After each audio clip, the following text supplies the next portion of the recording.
now it says it's streaming live on YouTube. So we ready?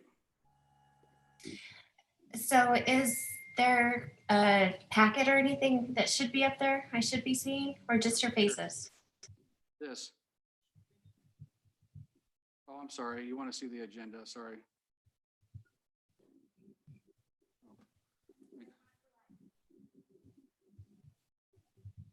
Okay, we're going to call this Star City Council meeting to order. It's April 21st, 2020. It's approximately 7:05 p.m. Apologize for the little delay. We were just fixing some technical issues. I need everybody to stand up and join me for the Pledge of Allegiance, please.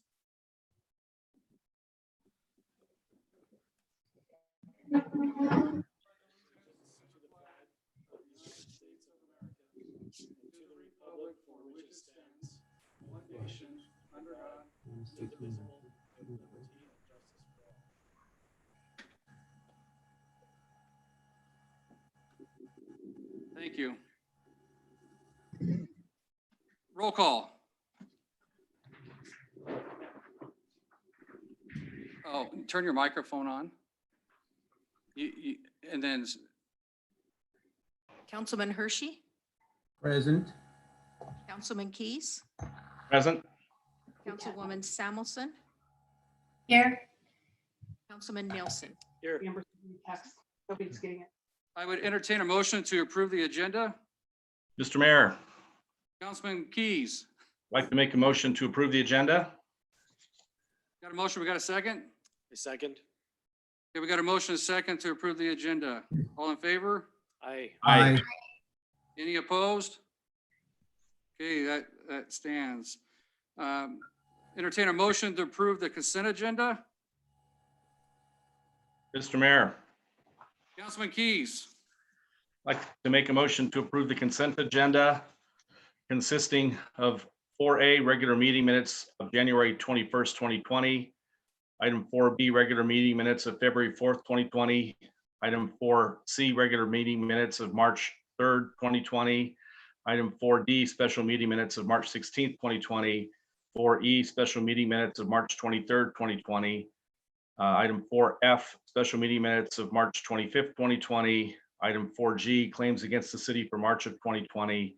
Item 4H, alcohol licenses for Bi-Mart, Bobby Jeans, El Mariachi Loco, Helena Marie's, Maverick, Rustic Table LLC, Star Mercantile, Sully's LLC, The Beer Guys Saloon, West Side Pizza. Item 4I, proclamation for Week of the Young Child and Star Arbor Day. Item 4J, final plats, FP-20-05 Moon Valley Subdivision Phase 2, FP-20-02 Stonecrest Subdivision, FP-20-06 Trapper Ridge Subdivision Phase 2, and item 4K, finding of fact and conclusion of law for Torchlight Estate Subdivision AZ-20-01/PP-20-01, M&M/J&E Properties RZ-20-01/PUD-20-01, Northwest Development Company, State Street, Seneca Springs, AZ-20-02/DA-20-01/CU-20-02, and Jeremy Telford Rezone 10580 and 10474 West State Street, RZ-20-02. okay, we got a motion. I'll second. We have a second. Any discussion? Mr. Mayor, Councilman Keys? I have a couple of things I'd like to address. First of all, on the meeting minutes for March 25th on page 28 of the packet, there's a misspelling of my name that I'd like to have corrected. Also, some of the bills in the claims against the city may not be in the correct categories. I'd appreciate if you would check that. And then on the liquor licenses, I noticed that some of the checklists are incomplete, and I'd like to make sure that the staff is going to verify that they have all of the things that those checklists reflect they're supposed to have before those are actually issued. That is correct. The checklists are incomplete. These are due by April 30th. Okay. We are waiting for some licensing coming from Ada County, which has been delayed. They will not get their liquor licenses until everything comes in at Okay. that point. However, we have to have them approved by April 30th. Okay, and then I had a question, I think, for staff. This is to do with the Moon Valley approval. It says in there that ITD said that they will remove their objection if the developer constructs the right turn lane onto short lane. Do you know if it's their intention to do that? It's my understanding that they are going to do that. Okay, thank you. Any other discussion? Yes, Mr. Mayor. Councilwoman? Thank you, Michael. I had some of those same comments. I also noticed on the Stonecrest subdivision, final plat. I believe that, no, maybe that was right. I thought that, is that the correct date? No, it's not, because it says September 17th, 2020 at the bottom of the day, at the bottom of page 1. What page is that in the packet? Oh, I don't know, but it's in the So it's right under Stonecrest. Right? Hang on a second for me.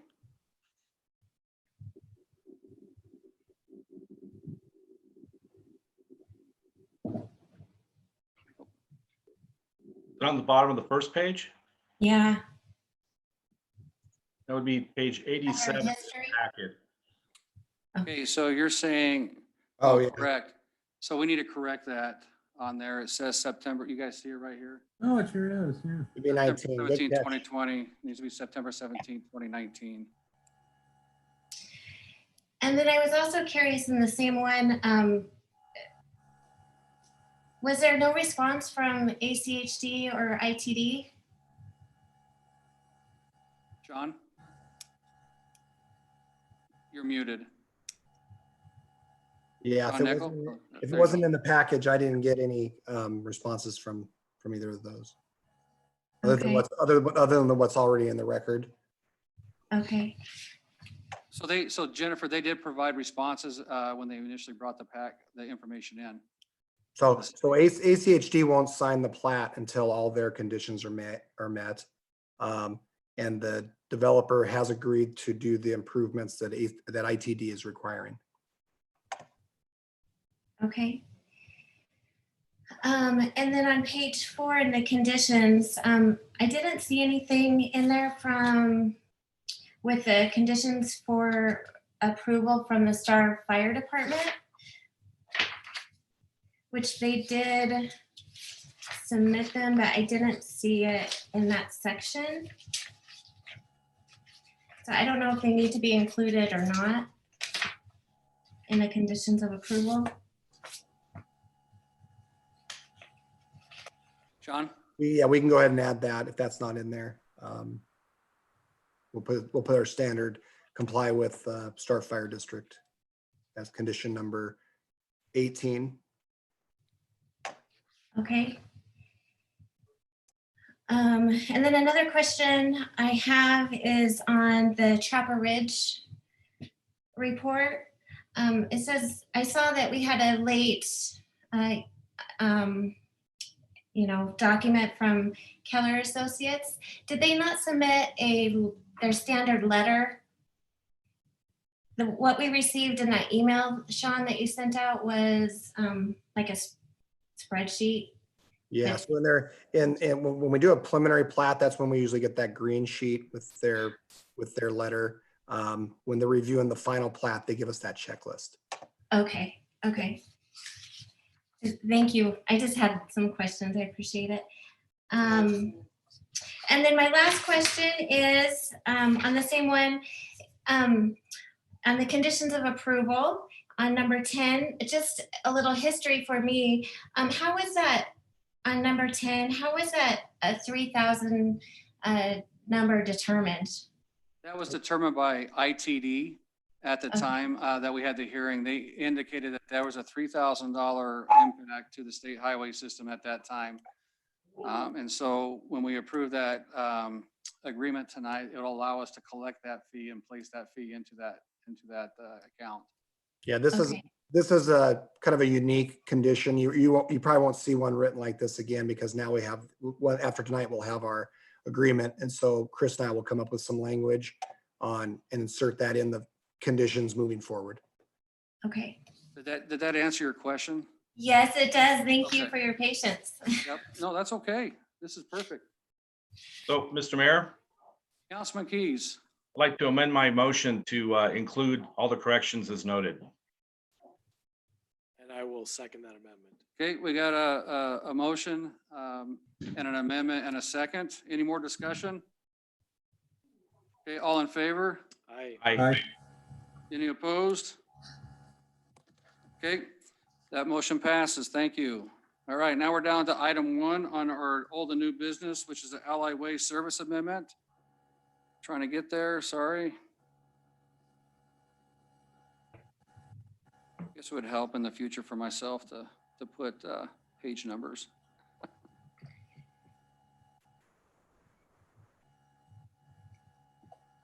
So I'm sorry, I still don't 170 see in the the packet. screen. Do I need to, You're Go not back seeing- in. You're not seeing the screen? no? Does everyone else see it? I- Yes. I do. I can see it. Okay. Yeah. Hmm. Let's And see. this is, you wanna, Rochelle's on? Okay. Oh, there we go. Got it. Thank you. Sorry, guys. It's page 170 in the packet, Trevor. Mr. Mayor, 170? 170. Very good, there we go. Okay. Ms. Rochelle, do you want to remind everybody what this agreement's about? What we're Sure. doing? Thank you, Mr. Mayor and Council. This is an extension to the existing trash and recycling contract and this between the City of Star and Allied Waste Services in North America. We do business as Republic Services of Idaho. And the only changes, I guess, going forward, if the council agrees, is a variable cart rate, meaning there would be 3 different choices in rates. So the largest cart would be $19.25, and then the middle-sized cart, which is 65 gallons, which is two standard trash cans, would be $17.25, and then the smallest trash cart, which is 1.5 standard trash cans of waste, would be $15.25, and that and then any size recycling cart goes with the trash. So the rate is based on the amount of trash generated, not the amount of recycling. And then also there would be an option to add composting in for $8 a month, and that would be any size cart. Most people go for the largest compost cart just because they can really fill it up. So that would include a cart plus up to 10 bags of the paper bags per week, year round. So I think those are the only, the other things are pretty standard. Christmas tree collection for everybody after Christmas, fall leaf collection, again, if the city agrees to have a big leaf dumpster behind City Hall. That it got kind of busy back there. So for those of you who used it, it was pretty busy. And I think that's, again, a 7-year contract that allows us to bring in new trucks and train drivers and add equipment as needed during the length of the contract. And did you guys have any questions? And just same, Matt Sampson would be your driver still.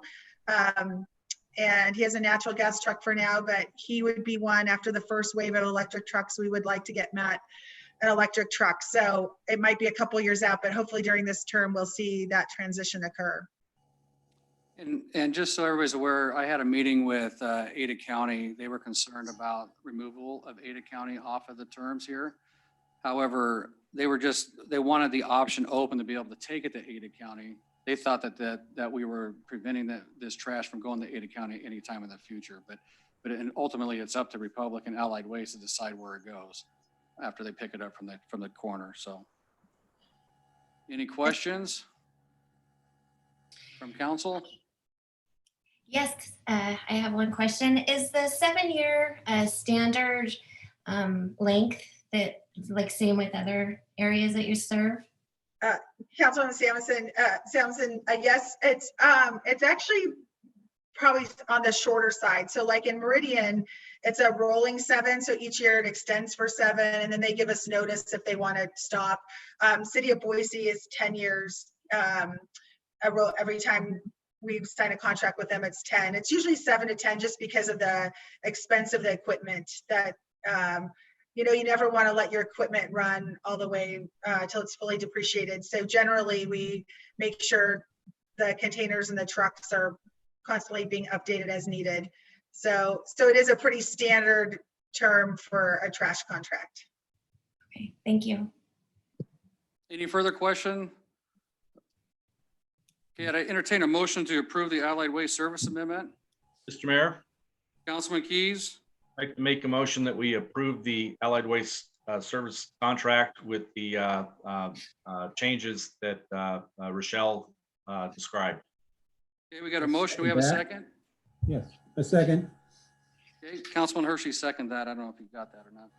Okay, we got a motion and a second. Any further discussion? Mayor Chadwick. Councilman Nielsen. So I just have a question regarding green recycling. Okay, And do we have any sights set on that? I know that was just a discussion point at one point in time, but any update on where that might be? I don't have any update on that at all. That's something we'll have to investigate more on that. I apologize. Unless you want to ask Ms. Klein, or just, is that from me I think in specific? the middle of a motion, we don't need to ask her, but Okay. maybe afterward, if you want to give her some more time to Okay, talk about that. absolutely. Okay, we got a motion and a second. Any further discussion? Okay, all in favor? Aye. Aye. Aye. Aye. Any opposed? Okay, that motion passes. Thank you, Ms. Klein. Thank you very much. We appreciate you. Was there a question there? I couldn't quite hear if Councilman Nielsen had a question. Yeah, I'll get with you on the green recycling Oh, okay, on a later this week. okay, Okay? all right. Thank you, guys. Thank Have a you. good night. All right, you too. So now we're going to have Mr. Points and Mr. Barnes, I believe.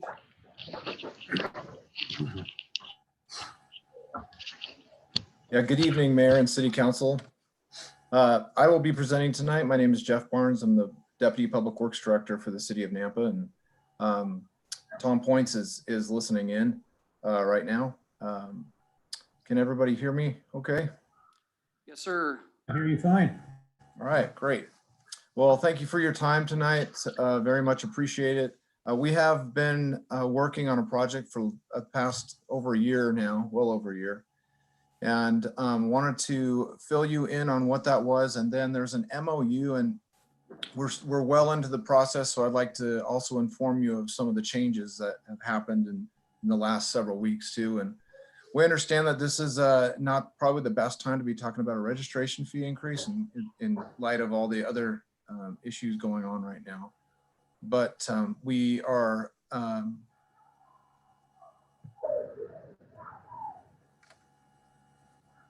Did we lose you? yeah, okay, can you hear me? Yeah, I I can just hear had you, something. Okay. Can you hear me now?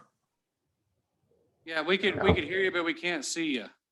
Oh, okay. So I don't know if it's giving me error messages here for some reason. We can hear you, and that's the important. Okay, great. So we, in Nampa, we have looked at our transportation funding, and it's the same for every city in Canyon County. We have the same distribution percentages. In fact, statewide, STAR is unique in that you're in most of you, STAR is in Ada County Highway District, and then you have a small portion in Canyon Highway District. So just like to go through this quickly tonight. I know that it is in your packet, but there's 13 highway jurisdictions, and we are proposing a $25 registration fee increase. There's actually 3 ways to get this on the ballot.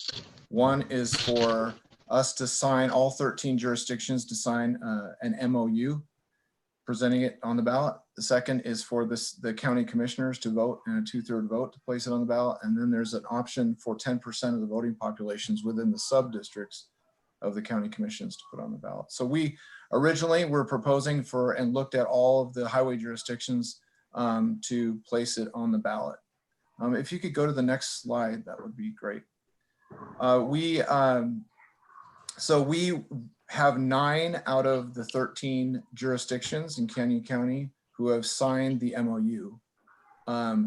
3 have not, and one has not placed it on the council agenda. Two, they have heard that, but they did not vote. They didn't vote either way on it. So we're at 9 out of 13 currently. Background, a little bit of background. When we look at transportation funding in Nampa and in the other cities in Canyon County, we have just in Nampa a $200 million backlog. Existing distribution percentages are difficult to fund. We're looking at more dollars to fund safe routes to school projects and maintenance. We feel like this is an attainable project that people, and I would say in light of the timing right now is not good. But what we are hearing is that people want better roadways, maintenance of roadways. Feel like this is an equitable way to do it, and that the users of the road pay for the roads, and then that it's a way to help growth pay for growth. And there was a lot of discussion about property tax. The legislature, this is a stream of income that's outside of property tax. And so for cities in Canyon County, one of the only options we have to fund transportation is property tax. And so this is an option, and it's a stream that's dedicated to that. If you could go to the next screen. So we've talked to everyone. In fact, you are the final city. We've talked to every other jurisdiction, all 4 highway districts and the 9 cities. And so we've heard that, yeah, focus on safety and safe routes to school, present a clear message, start early. ACHD has taken a run at this, and they have an existing registration fee, which you see the benefit of. And then recently they also went after another one that wasn't passed. And so we tried to talk with the folks at ACHD and learn from that. And then there's concerns over tax increases, of course, and levy rates. I'll add the coronavirus. And then it's an alternative to property tax. And I think I mentioned that. And then this is the next slide, is where we kind of are, but with the changes I'm going to add is that it's a $25 increase would eventually bring 4.4 million into Canyon County. It's distributed according to the MOU in your packet, minimum 40,000 per year. And if you go on to the next slide, this is the breakdown. And since most of STAR is in Ada County Highway District, everything west of Canada Road is in Canyon Highway District. So there's very little developed area in that area, but still, according to the MOU, every jurisdiction had to be involved in this. So your percentage of the population is very small, but at the off the top amount, which we agreed to with the smaller the cities jurisdictions, was $40,000 a year. So that would be an off the top amount, even though your percentage would be much less than that. Say you had you brought in $5,000 a year. Well, every person who purchased a registration fee would get 7 to 8 times that would come back into the city. I want to just follow up in the last screen and tell you kind of where we're at right now. So we had the 3 that did not sign it. That means that the second method to get it on the November ballot would be for the county commissioners. There is some things in the works. The city of Nampa is not spearheading that right now, but we still have the MOU, and if we were able to get it on the ballot in November according to another way, then we would return to this MOU because the distribution percentages are outlined according to what we just looked at. Otherwise, the state statutes distributes it 70%, 30% to cities, which is lopsided. It's very lopsided, actually, especially looking at where the cars reside. And so we, if that's the case, I guess tonight, if you support this, if you decide to support this, it is more of a statement at this point, because this will not place it on the ballot because we don't have 13 out of 13. It's a very stringent statute, whoever wrote it. And in that way, but if this comes back into play, one, that there's a need and a recognized need for transportation funding in the county. And then 2, if it does get placed on the ballot on one of those other 2 ways, this MOU will come back into play. And it's more important for the distribution. And we negotiated with the highway districts to come up with a distribution count that you have, percentages you have before you tonight. So the original proposal, according to the statute, is 70% to the highway districts and 30% to the cities. We proposed 70% to the cities and 30% to the highway districts, and we kind of met in the middle at 50-50. And with that, so we're, you know, the decision has to be into the commissioners and made by the end of the month. So we're coming down to really a deadline. So we found out maybe 2 to 3 weeks ago that cities were not going to sign it. We have 9 out of the 13 signed, and then we knew that we couldn't place it on in that with that method. So I guess I'm coming to you, and I'm speaking for the mayor and Tom Points, a public works director, and the city council signed it, and also 9 other jurisdictions, including all the highway districts in the Canyon County, have signed it. So with that, the MOU is before you for signature. Like I said, it's not a great time to talk about this amidst people's suffering and issues with paying their bills and things like that. But we were so far into the process and we had momentum, and so we still wanted to come and place it before you tonight.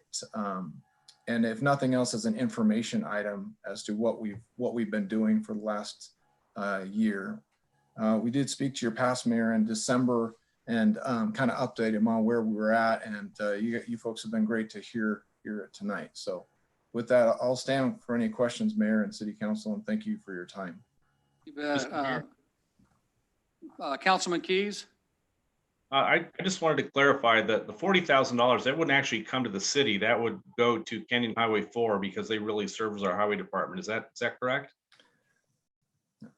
Councilman, I asked the highway district that same question, and from my understanding that you are a highway jurisdiction, and the money would come to the jurisdiction, and then if you have a agreement with them, then the money would go through back to Canyon County, if that's the agreement you have in place.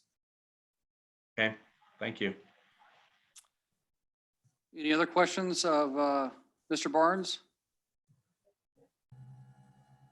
I do have a question though, Mr. Barnes, if you don't mind, real quick.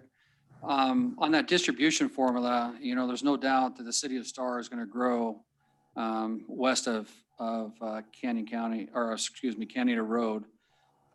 How does that adjust? I mean, what population would that adjust from 40,000 and go up from there, you know, in the future? Or is this going to adjust every year based on populations?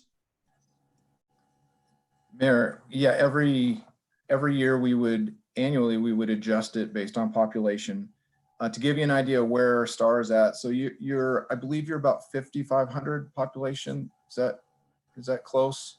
For the Canyon County side? For the whole city? 12,000? Oh, jeez. Okay. Well, I'm sorry about that. That was a population in the last census, probably. Jeez. Okay, so I don't have my notes in front of me on that part of it. I apologize. Let's say the area west of Canada is, and I think it was very few residences in there when we looked at it. Correct. So let's say even that there's 1,000 people there or 2,000. If it's 1,000 people, it would mean that you would have to grow to 2,000 or 3,000 to even max out at that $40,000 per year. Okay. So you're going to be really overfunded for years and years and years and years before you reach that threshold where you're going to be making more. So you're on the beneficial side as a smaller portion, and we really set that up for places like Wilder and Parma and Notice, and you know, these places that really wouldn't only be bringing in a little bit based on their the existing highway distribution account formulas and how we laid this out. So that's where we came up with that 40,000. So what, do you mind telling us what cities declined to participate at this point, and did they state some reasoning why? Yeah, Mayor, yes. So Caldwell has not placed it on the ballot or on the agenda. And the mayor was not in support just because of the timing And he felt like, and I think everyone agrees. Then Melba and also Parma heard it, had concerns with timing and tax burden on people already. And they weren't supported. They didn't vote on it. So those are the three. Okay, thank you. Any further questions from council? So, Mr. Mayor, Councilman Keys? so I just want to clarify, what we're voting on at this point is just basically support for the initiative in general, but even if it were a vote to put it on the ballot, it's just to put on the ballot. At the end of the day, the people need to vote and decide whether they're going to increase these fees. Is that correct? Mr. Barnes? Yeah, Councilman, I would say that you are voting tonight to support this MOU. No, it won't place it on the ballot. But if it's placed on the ballot, let's say by the commissioners, then it will come into play as a document that will determine the distribution percentages if everybody signs it again. So for instance, if it gets put on the ballot and we still can't get every 13 jurisdictions, all 13 jurisdictions, and it goes back to the existing state statute funding. And we're not there yet, and it gets complicated, convoluted with the way they laid out the distribution percentages. But yes, it will ultimately be decided by the people. And I would say that a lot of the jurisdictions have made that same reference, who've supported it. I hope did that answer your question? Yeah. So we're not actually voting to raise anything here. We're just looking to put it on the ballot so the Canyon County voters can decide. Right, but what he's saying though is our approval tonight will not put it on the ballot because they don't have everybody's agreement. I understood But that. we're just in support of it, correct? Okay. I have a question, Mr. Mayor. Councilman Hershey? Yes, thank you. Yeah, Mr. Barnes, would you know how much the vehicle registration for a regular type vehicle is right now in Canyon County? So it's about $100 a year, Is that a little about bit less. two? $200 if you go for a 2-year. I was just trying to figure out the increase. Because yeah, I know cities are saying, obviously this is a bad time, but what we're going through right now will pass. This will end. And we'll get back to a normal way of life here shortly. This is something for November. And I also look at, like, obviously this MOU is not going to get it on the ballot. You're probably gonna have to go through your commissioners. However, I'm very supportive of the way the funds are distributed 50-50 versus 70-30. So that's something I was thinking about. Plus, I don't know how many of our citizens are in Canyon County. We'll be under the minimum max there for probably a very, very long time. But how much control do we ourselves have over that 40,000 that we receive? And do we have to negotiate with the district itself, or can we pinpoint areas we'd like to hit? Yeah, like I said, I did some research, Councilman, I did some research on that, and I believe that's dependent upon the agreement you have with Canyon Highway District. Okay, yeah, that's just. If I could clarify too, that there's the registration fee, we don't have that on for the count. There's fees that when you register your vehicle, those fees go to the state and they're distributed through the highway distribution account. Right. And so this is the first registration fee for just Canyon County jurisdictions. There's a number of other ways that money is distributed according to the current method that vehicles are registered. Thank you. Any further questions of Mr. Barnes? I don't have a Hearing none. question. Oh, I don't yeah, have a go ahead. question for Mr. Barnes, but I do have a question about our agreement with the Highway District number 4. What is it? Since I'm new, what is that? Do we have one? No. Okay. That's something that we have to work through with Canyon Highway District 4 on there. This is a new, it's a new alley, I guess, for us to approach and go through with CHD4. Okay, thank you. Any other questions? Okay, thank you, Mr. Barnes, appreciate it. So before you, Thank you. the council, I'm sorry? Thank you, Mayor, City Council. You betcha. So before the council tonight, they're asking us to sign the MOU. I would entertain a motion one way or the other to do so.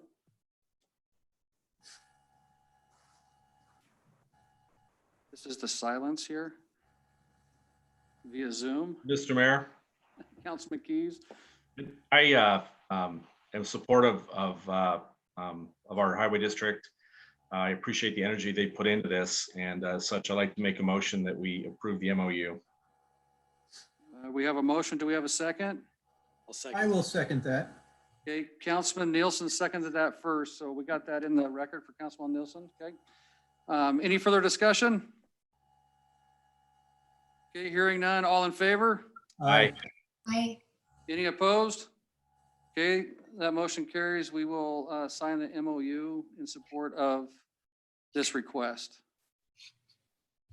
Thank you, Mr. Barnes and Mr. Points. Yeah, Thank you. Thank you. Okay, item C, the Idaho Transportation Department intergovernmental agreement. This has been going, we've been working on this for a while. And it's exciting that we're to this point, which is fantastic. This agreement here allows us to collect the development fees as established by ITD through the means of development agreements when we're working with landowners and developers. For instance, Jennifer, that $3,000 that you saw earlier on Stone or on what was that, Trapper Ridge? Is that right? Would be such a fee that we would collect to put into this account. This is the first of a kind here in the state, which is fantastic. It's we're paving the path, I think, on trying to get growth to pay for growth. And I'm excited for it. So I stand for any questions or discussion regarding this from the council. Mr. Mayor. Councilman Hershey. Yeah, I'm actually very supportive of this too. I really like the language that's in section 2 and section 3 that I had it pulled up at your screen. You know, especially it says ensure all funds are expended at the best interest of the taxpayers of Star, Idaho for the greatest common good, using the basis of mobility, safety, and economic opportunity for all road users. I just really think this is a great agreement, and I commend the work that's been put into it. Okay, any further discussion? Mr. Mayor? Councilman Keys?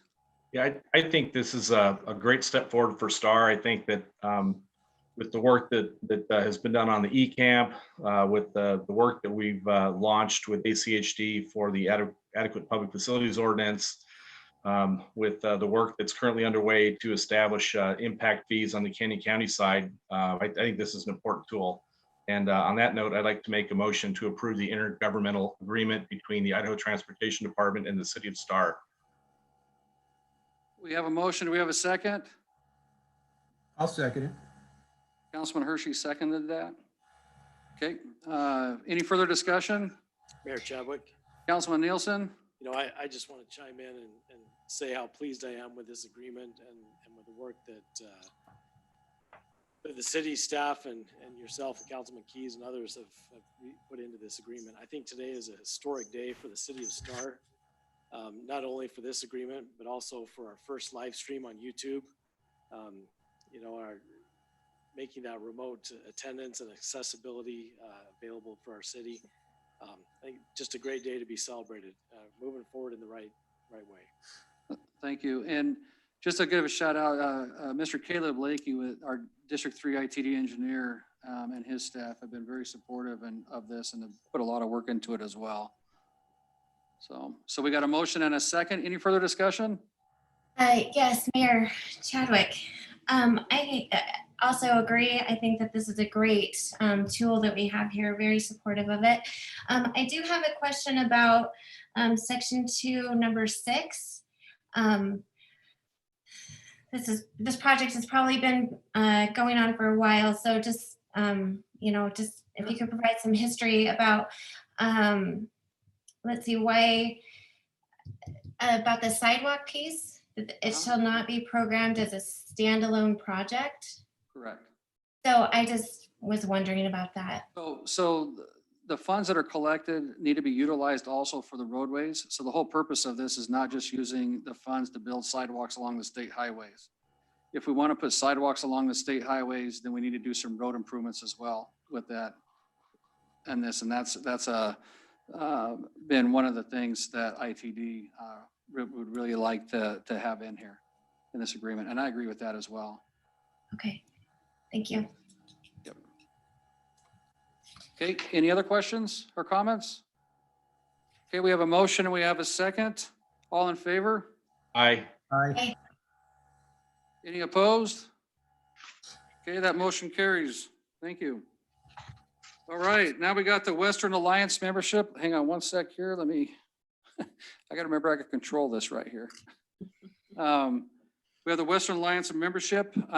We have Miss Tina Wilson on the line, I guess, on the Zoom here, to discuss this with us tonight, to kind of give you a brief overview. Again, I know we talked about it here, I think last year-ish. And they've provided us with an opportunity to join for the remainder of the year at a discounted rate. And so she's here to answer questions and to give us a little bit of background on that again. So the floor is yours. Thank you, Mayor and Council. I appreciate just a couple of minutes to recap real quick. As you know, Western Alliance is a nonprofit organization. It's a collaborative effort between cities and counties. And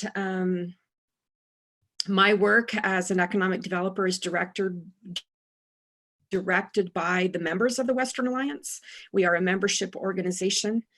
And so my day-to-day work is run by an executive committee. If you join the Western Alliance, you would be able to participate on the executive director level, executive committee level. I now, since the last time I spoke to you, the city of Middleton has come on board and they have joined the Western Alliance. That brings us to 6 cities across 2 counties. Our focus currently is immediately upon a disaster recovery. I have, as a courtesy, been sharing with Mayor and Jennifer some of the disaster recovery stuff coming through with COVID-19. The first coordinated event is actually this Friday, the Shop Local Sweet Gems. You've probably seen some of the stuff pushed out from the governor's office on that. Regarding the membership fee, it is, as I said earlier and in the letter, it's $1.50 per resident, which would put you close to 15,000 if we use the 2018 population count. However, as a larger city, we reduced that rate and gave you the option for a lower fee of $9,000 for fiscal year 21. And if we prorate that on a monthly basis, if you wanted to start on May 1st, it's really just, it's $750 a month. There'd be an invoice put out on May 1st for 5 months worth, which would be $3,750. And then October 1st, we would invoice for the year. We generally just invoice once a year. And you always have it, it's an annual request. And so I would come back to you in the spring and see if you wanted to continue being a member. So you're not obligating any future councils. I'm happy to entertain any questions. I have spoke to you before, so I don't know how much information you need to hear again, but I live in Star some days, and I've been a part of your Economic Development Committee, working before Jennifer became a council member. And so I would love to work for the city of Star. Okay, any questions of Ms. Wilson? Anybody? Okay, any discussion amongst your, you got a question? Mayor Chadwick, yes, Councilman Nielsen? thank you.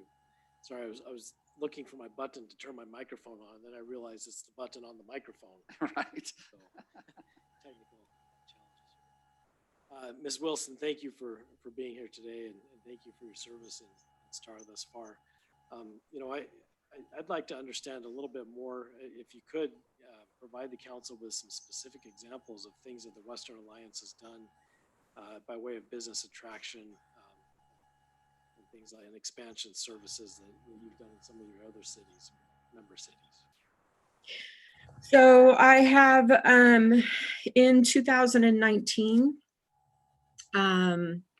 I helped facilitate an expansion of a food processing company, and they were on a septic system, and we connected them with the city of Greenleaf for services, and provided them the ability to do a TRI and a property tax exemption through Canyon County.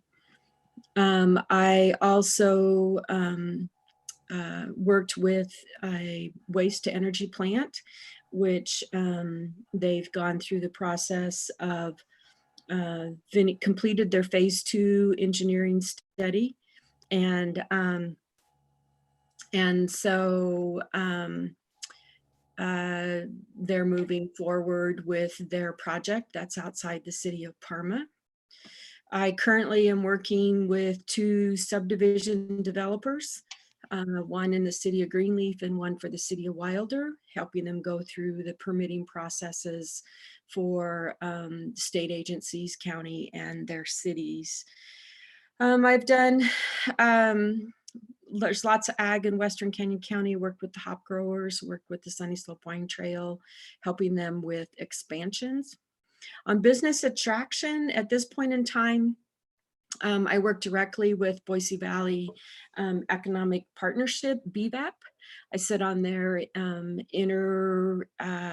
their working group between the economic developers, and we meet every other week. And so I respond to, once I'm familiar with the community, and I respond to their requests for informations and reply to their projects.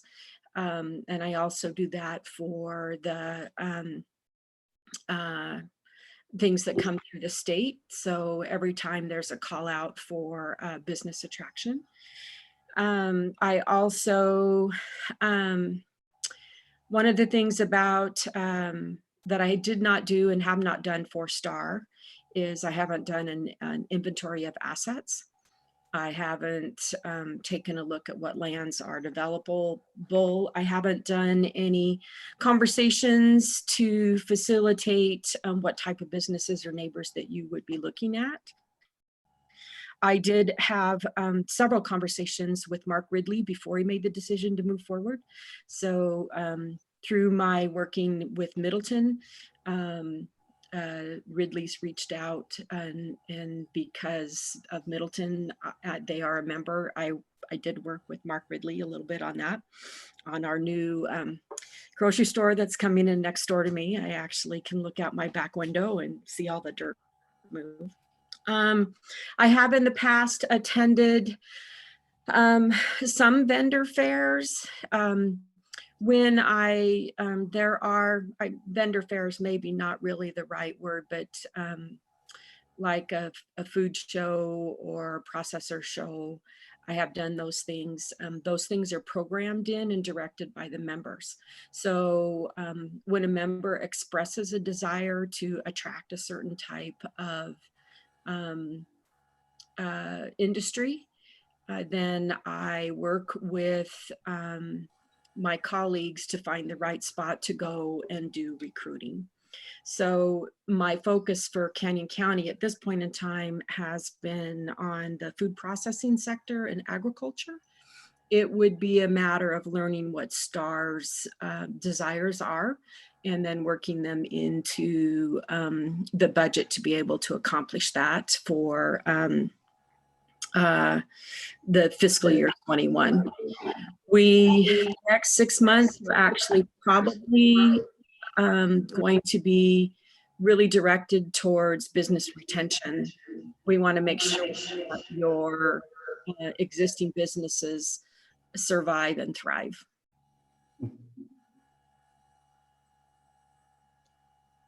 Mr. Mayor? Hang on one second. We got some, did your mic turn back on? I'm not joined to audio. What's that? We're good now? Okay, sorry, we were getting a lot of feedback there at the end, so, Councilman Nielsen. Yeah, so I just had a follow-up question on that. So, Ms. Wilson, so you're because you've been on our EDC, I know you're aware that we had back in 2017 to start put together an strategic economic development plan. And is it part of the Western Alliance services to come into a city and take a plan such as that, and then help to execute on that plan and deliver according to what that plan's laid out? Yeah, I actually, I did read the plan and I've gone through it, and it has some really good ideas. Strategic plans should be evaluated annually or at least every other year. So I think I would need to reconfirm, take a little bit of time to reconfirm and make sure that your goals are still the same that are in that plan. Each community is unique in what they desire to accomplish. And I think if you were to talk to other cities, they would tell you that I do a good job at meeting the needs that they have. Economic development as a whole is confidential. And so if I had a project to bring before you, I would request an executive session. I would be working with Sean, who is your development services, your planning person. And key point would be mayor, unless he assigned somebody else to sit on the Western Alliance Board of Directors. Every city has their own unique thing. I have a good relationship with my colleagues across the Treasure Valley, and I am very confident that if you sent me in a direction for business attraction, that I would be able to pursue that. But you do need to understand economic development is a long-term game. It doesn't happen overnight, and it's about preparing the community to be ready for the development. It's an education and a communication project. It's about identifying where what lands are available for development and what the city would like to see there. It's not just something that you jump into. So the next few months between now and the new fiscal year, where we start doing our budgeting for fiscal year 21, I start putting that budget together actually in May and June. And so this is a good time for you to become involved with the Western Alliance so that you have the ability to direct where those monies go. We keep a pretty, we run a pretty lean ship, and we do a zero-based budgeting from a zero-based budgeting perspective. So, so we try to keep our expenses down. Hey, Councilman Keys, you have a question there? Yes, Mr. Mayor. Ms. Wilson, it's not in this proposal, but on your website, there's a discussion about the ability to help write grant proposals. And I'm wondering, number one, not only could you help write them, but are you able to help us even locate some potential grant opportunities that might be valuable for where STAR is at this point in our life cycle? So I actually, yes, as a grant writer for the Western Alliance in the last 7 years, have been able to obtain over 1.5 million in grant awards. And I work with federal loans, state loans, infrastructure, facility, some examples. Canyon County needed a new fairground building. We got a rural community development block grant. I helped the Marcine Senior Center purchase a building. I have done sewer line extensions, which not necessarily your bailiwick, but I've done sewer lines, water lines, roads, curbs, gutters. I worked pretty closely with JUB for the TAP grant that Emmett got. They just got $500,000 at the end of January. Worked very closely with them, and to the point that Emmett has increased their contributions so that I'll spend more time writing grants for them. But I also do grants for business, working with rural development and connecting businesses with financial resources to help them grow. So let me expand on that further. How hard do you think it would be to find and write some grants over, let's say, the next 12 months that frankly exceed the value of your contract? Oh, so it would probably just take, so when I write a grant for, on behalf of one of my members, there's no charge to write the grant. I write the grant because you are a member. And last year, my grants in 1 year were $335,000. This year I'm already over 500,000 and I still have another 500,000 that haven't been determined yet.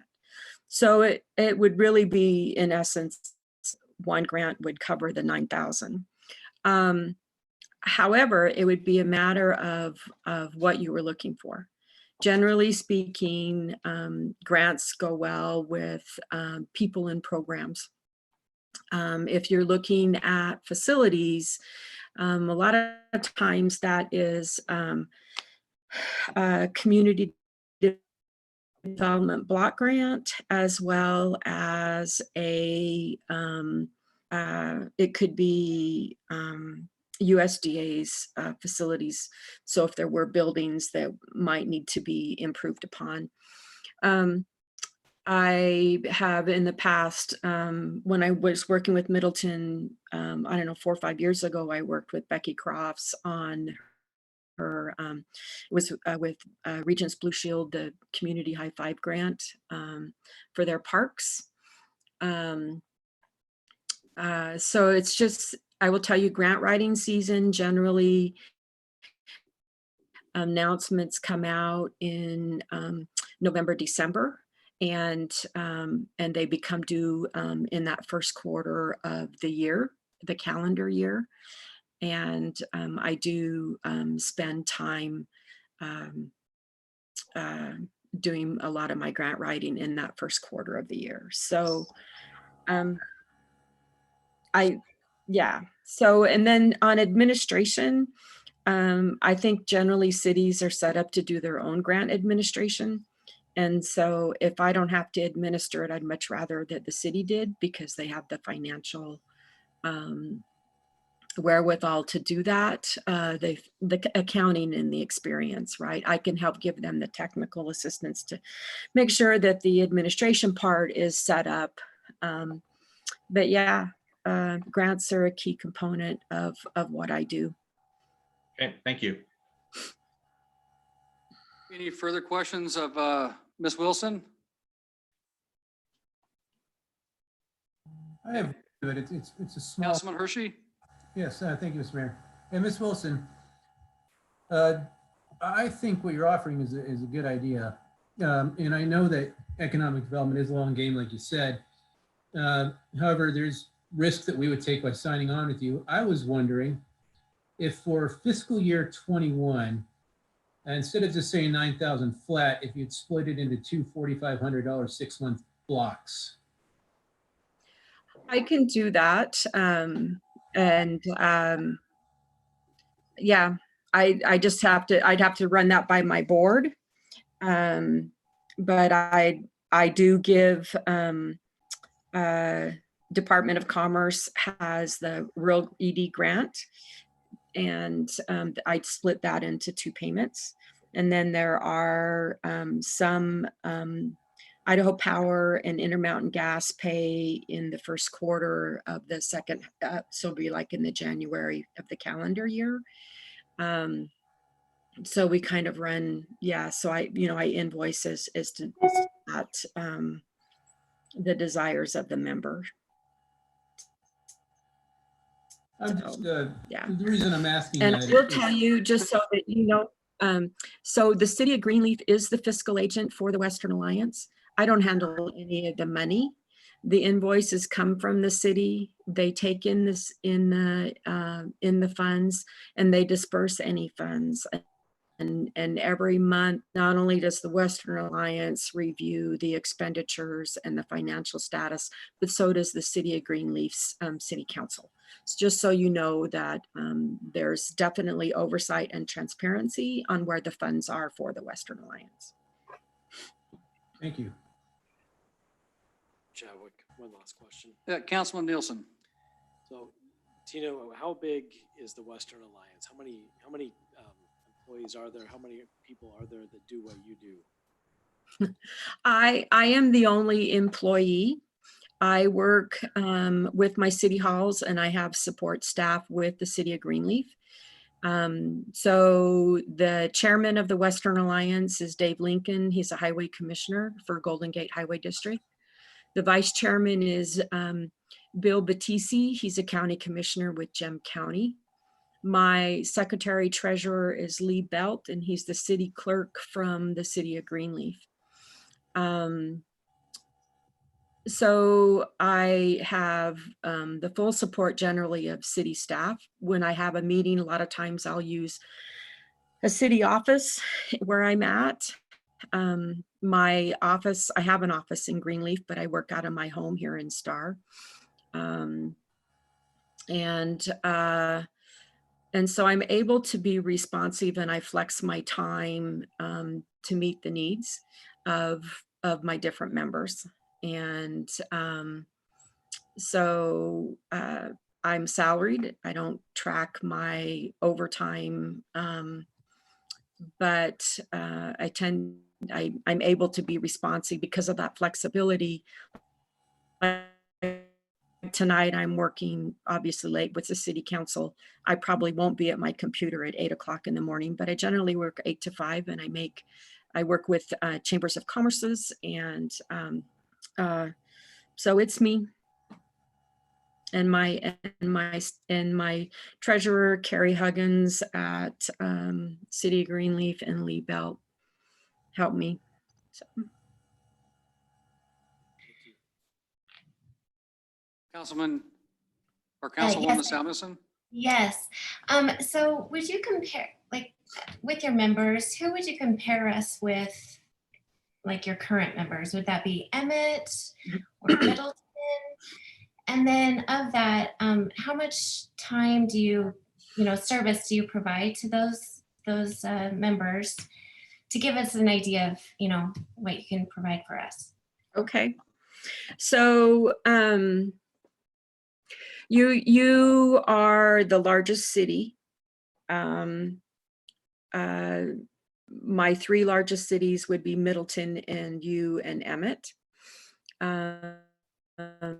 For Emmett, I actually meet with city staff, Public Works, every other week. Probably we do just a kind of a regular meeting, so I know what is happening with development services, infrastructure needs, because that's what they want their emphasis on, is expansion of their infrastructure. And I work with them on their comprehensive plan and those projects. And I just started working with Middleton, and their focus would like me to be working with their Chamber of Commerce as well as developers. I've already had well, before COVID started, but meetings with Bruce and developers on some mixed use developments happening in Middleton. So I think it would be, I provide across the board. I'm very proactive in working with your chamber to make sure that your existing businesses stay strong. I am weekly, every other week with BVEP to make sure I keep a pulse on what's happening for the business attraction in the Valley. And I sit there and I represent you. I am involved with Valley Regional Transit. I am the alternative representative to the full board of Valley Regional Transit, sitting there on behalf of Notice, Parma, Wilder, and Greenleaf. And so I think you guys have your, I think you have your representative for VRT, but if you needed a backup, I would be there to speak on your behalf. So being able to be flexible, Western Alliance has a car and I go wherever I am needed. So I generally schedule, my schedule gets booked about a week to 10 days, sometimes 2 weeks out. But because of the flexibility, if something comes up and you need to see me in the next day or the day of, the day after, I'm able to juggle things around to accommodate that. So just as Emmett says, we'd like to see you every other week, I would offer the same thing if you wanted to have a regular sit down and just kind of have a weekly check-in. I have no problem with that.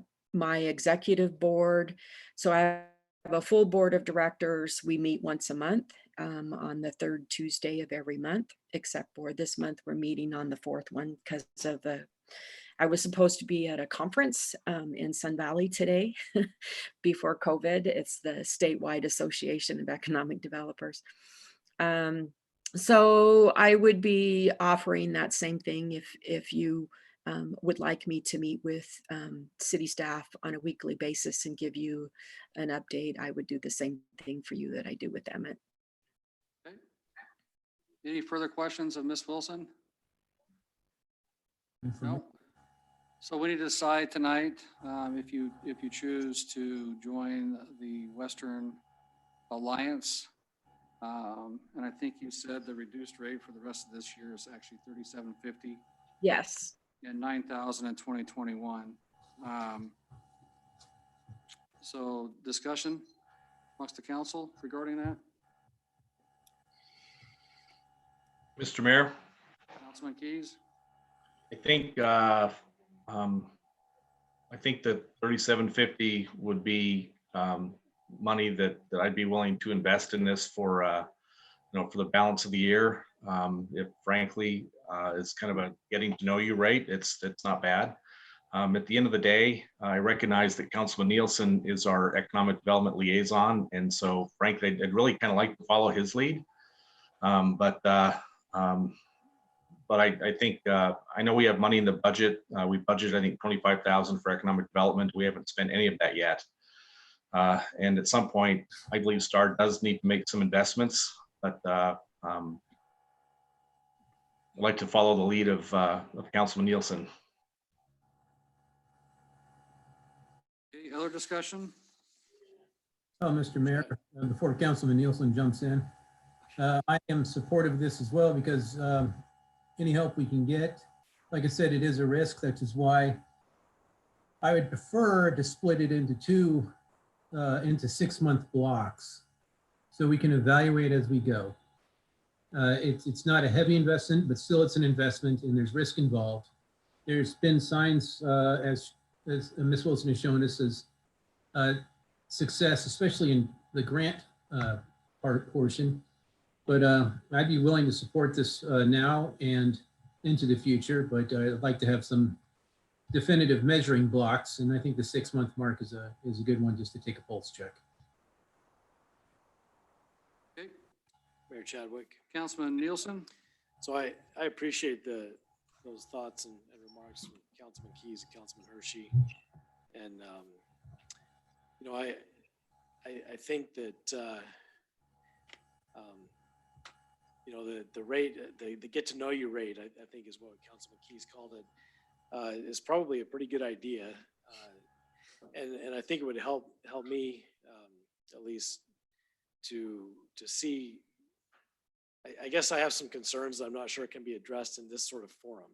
And so I'm kind of stuttering to express those a little bit. And one of those is that, you know, Tina is one person, and with all of these organizations, I mean, we heard, you know, Idaho Power and Chambers of Commerce and, you know, a handful of cities, heard things like, you know, Emmett then paid more money so they could get a little more time.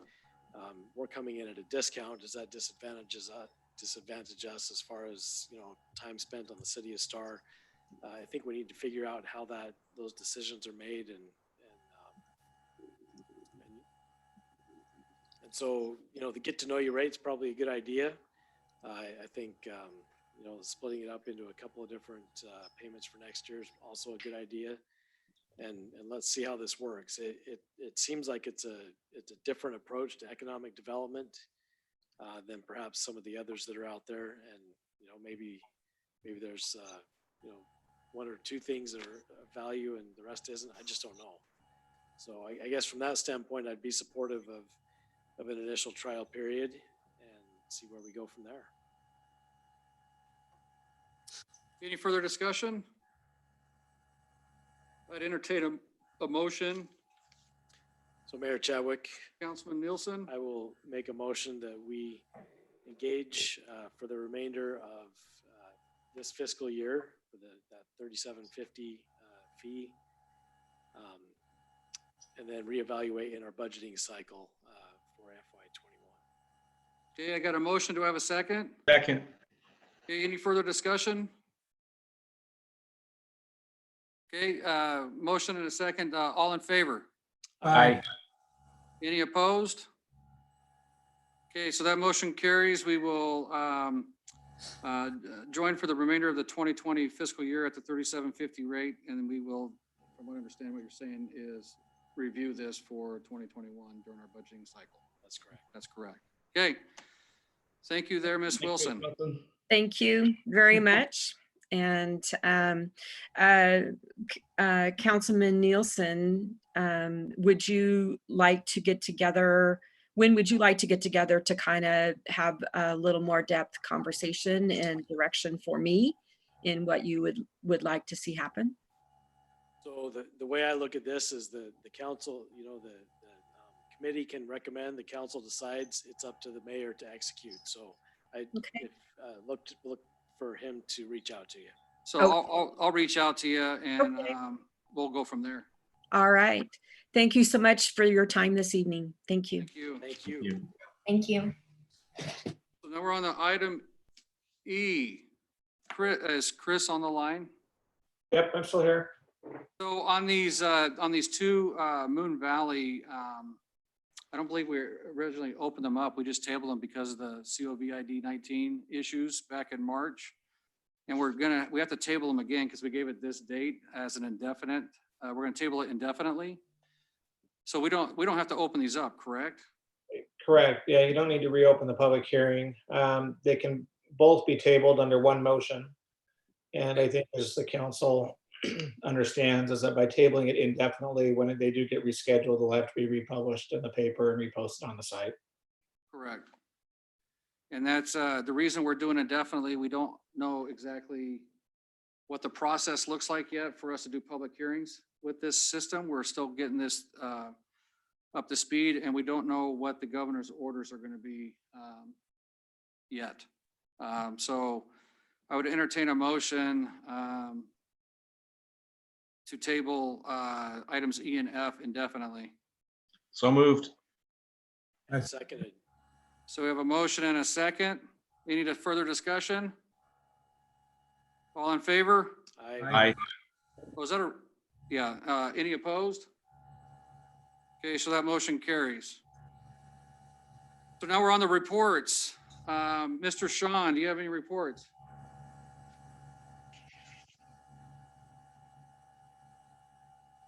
Sean, can you hear us? I was muted. No, I do not have anything to add. Okay. Chris, do you have any reports, sir? No, Mayor, I don't have anything. Ms. Kathleen? Nothing? Okay. Councilman Hershey? No one's meeting right now, but the food bank, we are in full operation and we're complying with the COVID as best we can. I've been going down every Thursday and helping out while I'm sequestered at home. So it's moving along, and donations are coming in money-wise and food-wise. We're doing pretty good, Okay. but we have to see where it's going. That's it. Thank you. Good. Thank you. Councilman Keys? Mr. Mayor, Yes, sir. I had a meeting with you last week with Matt Stoll at Compass and Carl, his demographic staffer. And the topic was around why the city of Star apparently continues to be undercounted in our growth rates. And I've learned some pretty interesting things. Basically, their forecasting models are based on the number of preliminary plats and built homes that are reported to them. And apparently Star has not in the past done a very good job of that. I understand that that's has begun to change under your administration. Thank you for that. But hopefully with this new reporting that the city will be doing with Compass, we'll be able to see those numbers start to turn around. At another meeting with ACHD that, again, Mr. Mayor, you were involved in with Commissioner May, Director Wong, Steve Pierce, who's their general counsel, and some staffers regarding an adequate public facilities ordinance. The gist of the meeting is that they were pretty interested in moving forward with us. They believe it's going to be a long process because they do want to get some support from some of the other communities. They did say that there are some things that we can work on in the interim that kind of get us partway there while we're working through this process. And we'll talk more about what those steps are. But as a next step in the process, they would like to do a presentation to the council on the roles that the governing boards and cities have versus their role, and what our limits are and what we can do to work together. I also attended a meeting of Star Sewer and Water, their board meeting, and the only thing really to report is their construction project is underway and it seems to be going pretty well. And then let's see, we are 3 weeks into the second quarter. So I know that we've had some staff issues with our treasurer, and but I certainly would love to see those first quarter budget numbers as soon as we can. And on that note, I'd also like to understand, from a city perspective, Mr. Mayor, given that we're likely to see reduced income due to revenue sharing, sales tax distributions, and whatnot, what the city's been doing to manage the expected reduction in income for the rest of this fiscal year. That's all I have, Mr. Mayor. Okay, do you want me to address that in my reports or now? You can wait till the end if you like. It's your whatever you wish to do. Okay, sounds good. So we'll go to Councilwoman Jennifer. Yes, things have been pretty quiet on my end also, but I did have a air quality board meeting yesterday. Last month we decided to stop the mailings for, let's see, April, and they'll start going out again, let's see, what is it, June 1st, and there won't be any late fees. So those people that, need to get their car in to have it tested, there are a few stations that are open. Not all of them are open, but there are some. The station owners have been instructed, to follow the safety precautions, around COVID-19. And there's no need if you have, if you need to get your your car tested, you get the postcard and you feel like you're not, like you don't want to take that risk or of going out, and you won't be penalized right now, and we're waiving that late fee. So, and I'm still trying to get, the hang of and understanding of the air quality board, but I'm enjoying my time on it. So lots of fun stuff there. But and then I did have a question, Mayor Chadwick, about the status of the light over on Plummer and State, if there's any update on that.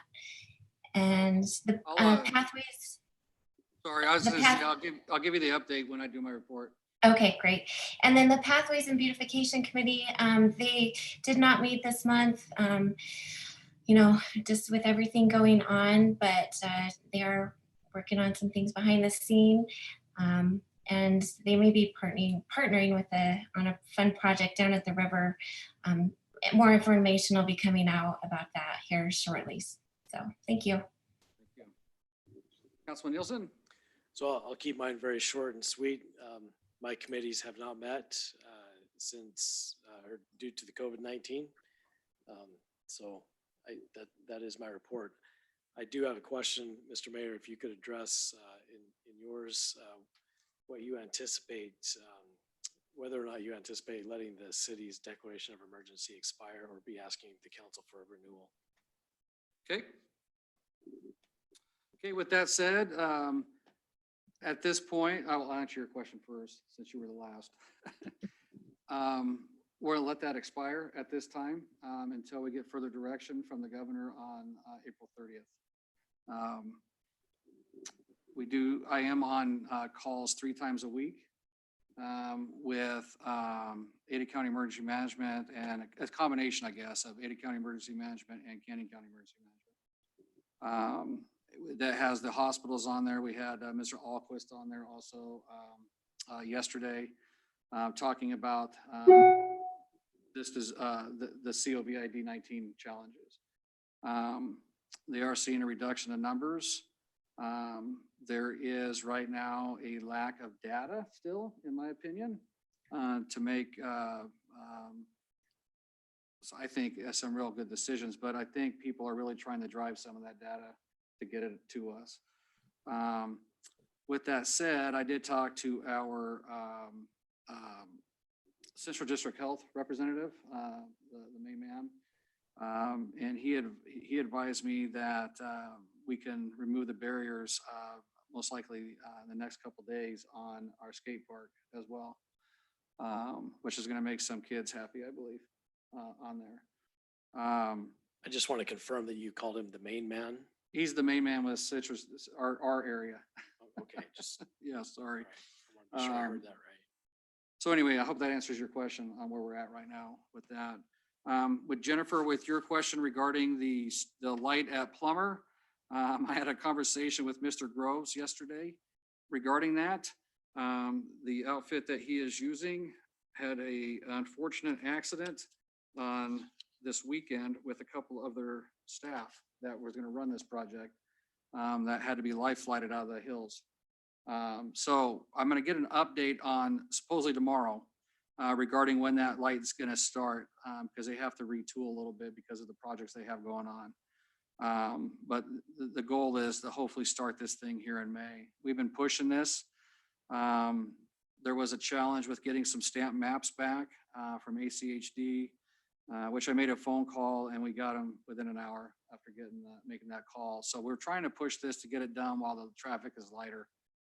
So it wasn't impacting much. So as soon as I find out tomorrow, I'll let you guys know exactly what that schedule is going to be on there.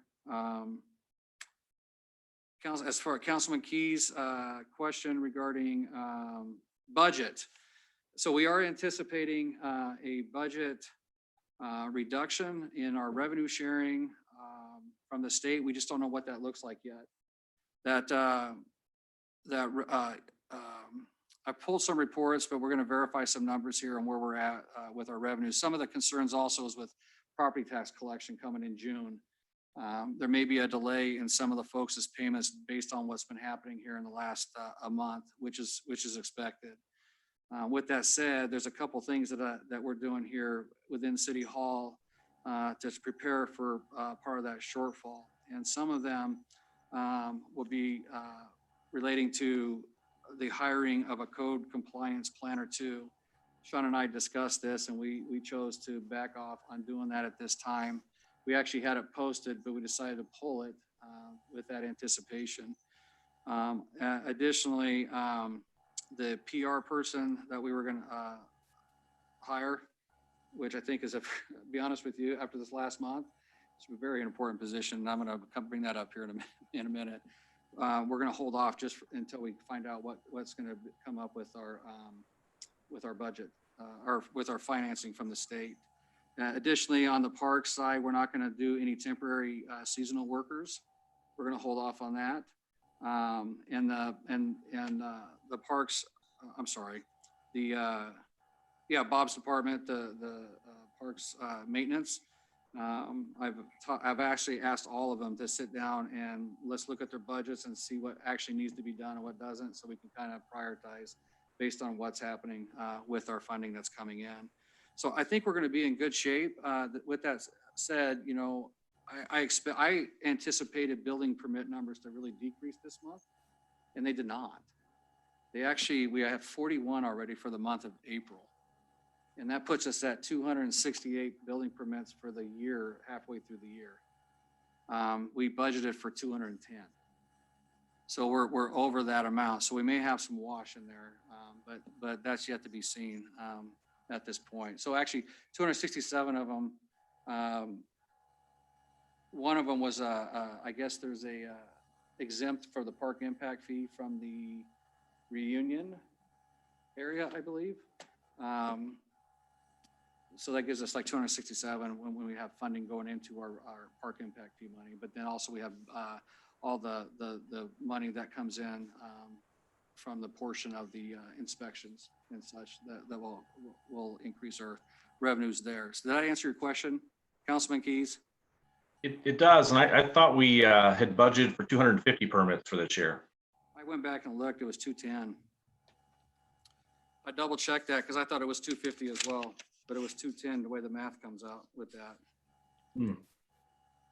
So, well, either way, we're over, and it's not slowing down at this time on there. So I would also like to, I want to thank several people here. The last month has been probably some of the most difficult stuff to have to deal with as a city. Number one, you know, Dana has done a fantastic job. She's been like a lifesaver out there with posting stuff, getting information out. As soon as I send it to her, she gets it up on our city's website or our Facebook page. And we're getting great reviews on being able to communicating with our public. So thank you, Dana, for everything you've done this last month. That's very appreciative. And I also want to thank everybody in the city. Everybody started coming together really good, in my opinion. Whether it was making masks, checking on neighbors, helping neighbors with their, if they had needs. Steve Green being the Easter Bunny on Easter Sunday, and Dana and Tom driving around to try to bring some normalcy into some of our kids' lives. The Star Front Porch Project was awesome.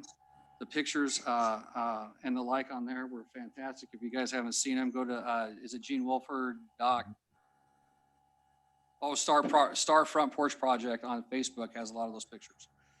You know, and then, you know, my wife, for instance, I learned many new trades over the last month between sewing and cutting hair. So that's been kind of fun right there. But we as a city, we have some of the most awesome people, I think, in our city that have come together, regardless of what your opinion is of this virus and the issues related to this virus. We all seem to come together with this when there's a problem or a challenge and help each other out. And I hope we can continue to do that. I also want to just say Miss Kathleen Hutton is retiring, if everybody didn't realize that, at the end of this month. She's been with us 19 years, 18 and a half, close enough. We'll round up to 19. Who's counting? Who's counting, right, at this point? So this is going to be her last city council meeting for us. And we thank her very deeply for all her service she's done with the city over the last 18 and a half years. And we'll see her around, I'm sure, for certain, lifelong resident of Star. So when everything settles down a little bit, we're probably gonna do a little bit more for you, Kathleen. We just can't get anybody in here to do anything for you. Okay, seriously. We've also, like I said, I've been on these meetings with those emergency management folks. The city's still running. We're still working through processes. We're looking at Star River Walk. We're still working on the dog park and working on securing those, I don't know how to say that word, accoutrements. Is that right? Accoutrements. Yes, securing those because we have a grant from the Realtors Association that's going to cover the cost of those, which is fantastic. We're still moving ahead as a city. Sean, right now, we're not accepting any applications for development at this time because we've held off on the neighborhood meetings because we want to make sure everybody has the opportunity to speak at those. That's the same issue we have here with public hearings. Knowing that we got our systems up and running here, which is awesome, it opens up a whole new avenue for us to do public hearings and have hearings in general and having people see how transparent we are as a city. And accessible. And accessible, very accessible here. So I appreciate everybody's everybody working together and working through these challenges and issues we have. And I appreciate everybody here on our city council too, working through the challenges we have as far as growth and development and coming up, looking outside the box and coming up with different ideas and solutions to help us address some of these needs. In the long run, when we all do this, we're gonna win. So I appreciate that. Did I answer everybody's questions? Okay, with that said, we're gonna adjourn this meeting. Thank you. Thank you. Thank you, Thank Mr. you. Mayor. Thank you, Kathleen.